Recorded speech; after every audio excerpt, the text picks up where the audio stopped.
Kahit linggo ay tuloy-tuloy ang pagpapakilig ng tambalang Aldab at si Yaya Dab umangal ng hilingin ng isang fan na sa kanya na lang si Alden. Hala, totohanan na kaya ang kilig nila sa isa't isa? Narito ang chika ni Katati Bayan.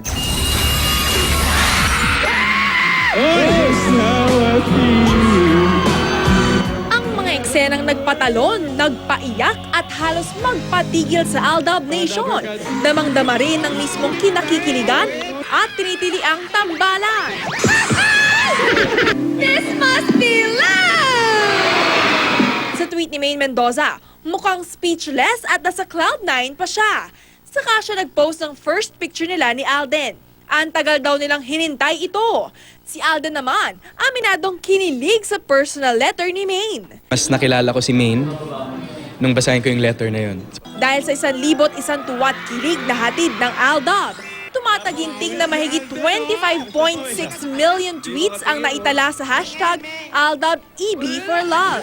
Very thankful si Yaya Dab at Alden sa lahat ng sumusuporta. Ito raw ang dahilan kung bakit naiyak si Alden nang haranahin niya si Yaya kahapon.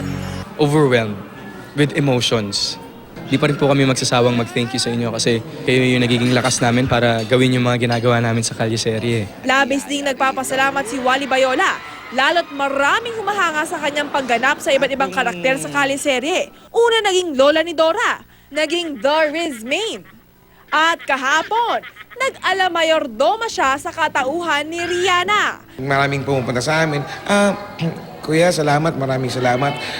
Yung anak ko may sakit, buti tumatawa siya, natatawa sa inyo. Nakakataba ng puso sa amin yun. Yung nagpapatawa ka na merong kang napapasayang tao. Yung pagiging yung makaluma natin sa pamilya, lahat pinag-iingatan ng bawat isa. So talagang pamilyang-pamilya yung dating. Sa panayam ng DZBB kay Joey De Leon, nagpahiwatig ito na marami pang posibleng mangyari, tulad na lamang ng Aldab concert.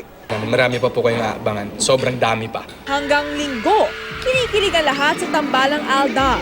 Sa Chef Boy Next Door sa Sunday Pinasaya kanina, may nagtanong. Agad namang sumagot si Maine sa Twitter. Hindi pwede. Kung si Alden ang tatanungin. Katati Bayan, updated sa Showbiz Happening.